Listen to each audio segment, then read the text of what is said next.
Hello, today I'll be demonstrating a new CodeDx product capability that leverages machine learning to accelerate vulnerability prioritization and focus on the issues that matter. CodeDx is an application security workflow management platform which orchestrates the running of a suite of application security testing tools and provides a single interface to view and manage the results. It's good practice to use many different types of tools to ensure you are getting good vulnerability coverage. However, the amount of findings these tools report can be overwhelming, and the greatest challenge people face is the amount of noise and false positives they must weed through. After running security testing tools, a user is left with often thousands of findings. These are theoretical vulnerabilities. A highly skilled AppSec analyst must go through each one and decide if it really matters or not. This process is known as triaging and is one of the most intense and time-consuming processes within AppSec testing. An analyst needs to decide if the finding is a false positive, which is a tool saying something is a problem when it's not, or maybe it's real but isn't something an attacker can exploit. Or sometimes tools report noise, which are issues that the organization feels isn't worth the effort to worry about. After this process, you're left with the findings that really matter, but getting there isn't easy at all. Let's talk a little about the problem with false positives. Microsoft conducted a study throughout their organization to provide insight into what barriers hinder the adoption of analysis tools. One of the leading barriers to adoption was false positives, and developers were asked what the largest rate of false positives they would tolerate before abandoning a tool. 90% of developers would be willing to accept a 5% false positive rate. That number drops drastically to 46% of developers for a 15% false positive rate, and only 24% would accept 20% false positives. It turns out the average tool has a 30% false positive rate.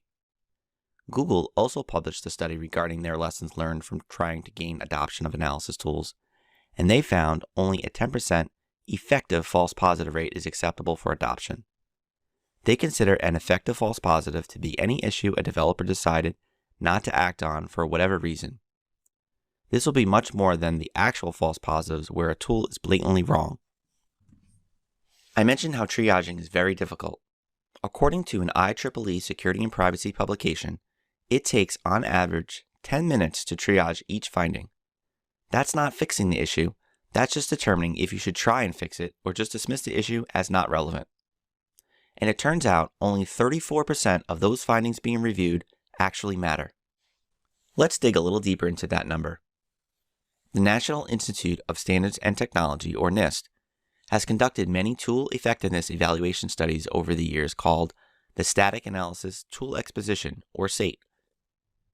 In the most recent SATE data published, SATE 5, they evaluated 14 open source and commercial tools using both synthetic benchmarks and real-world applications with known vulnerabilities in them.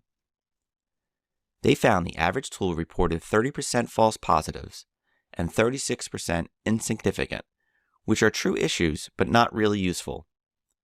This totals 66% of the findings that are likely irrelevant, and only 34% are findings that matter. There have been other studies that report similar results, many with even lower number of findings that matter. AppSec tools producing noisy results with many false positives is clearly a problem. Let's take an example of just one software application that is run through just one application security testing tool. A single tool typically produces around 10,000 findings, 66% of which are irrelevant. And we know that on average it takes 10 minutes to triage just one finding, so that's 200 days reviewing findings, 132 of which are spent reviewing ones that don't matter. And this is just for one application. Many organizations are managing hundreds or thousands of applications. And this is just one testing tool. Best practice is to use a suite of tools, since otherwise you will have blind spots.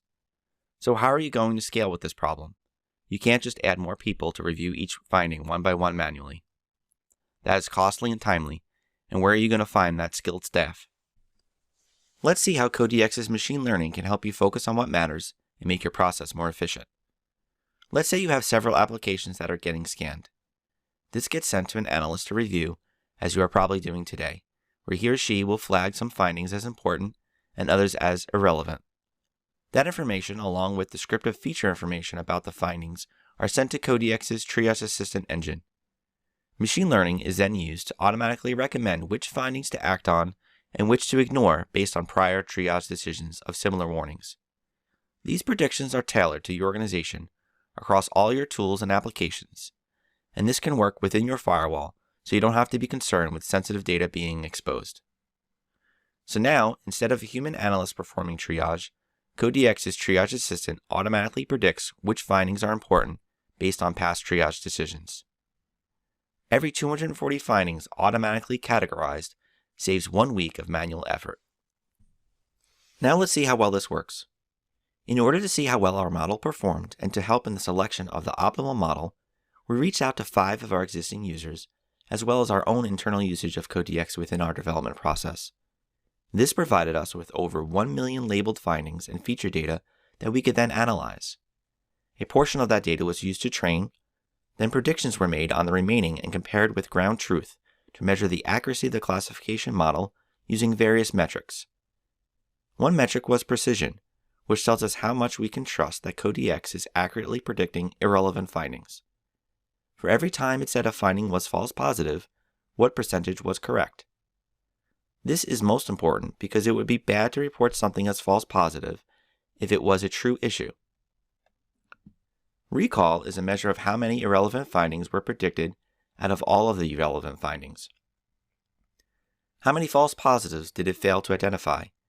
This is less dangerous since it would just mean someone would need to review a false positive.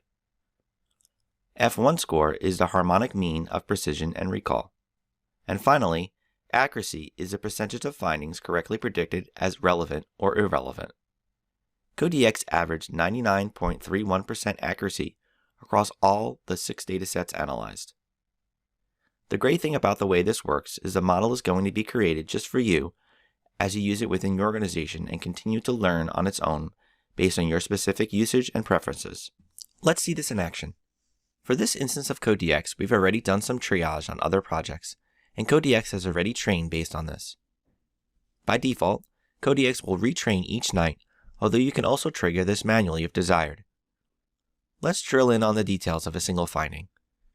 Here we have a single finding that was found by Checkmarx, Fortify, and Veracode. CodeDx is predicting this as a false positive with an 80% confidence. This application may be set up to never be exposed on HTTP, and so making these code changes are less critical. Here I'm going to take CodeDx's prediction and mark this as a false positive. Let's take a more holistic view. For this project, we have 16,840 results from 12 analysis tools we ran. CodeDx has already been able to save us time by removing duplicates, reducing the number of findings 49% to 8,205. But that's still a lot to weed through. Since CodeDx already knows how we've triaged before, it's been able to make recommendations on which findings are likely not relevant. We can see each finding now has a predicted status along with a confidence between 0 and 100%. Taking a look at the predicted status filter, I may want to filter on the findings CodeDx has tagged escalated, meaning it predicts these are real issues. This could be a good way to prioritize what to look at first. In this case, though, I'm going to filter on what CodeDx is predicting to be false positives or insignificant findings, for which there are 3,069. Now I'm going to filter on only the ones that have 70% or higher confidence, and in bulk, I'm going to mark these as findings I'm going to ignore. This removes 2,315 findings. Assuming it takes about 10 minutes to triage each finding, that's saving us about 2 months of time beyond the deduplication time savings.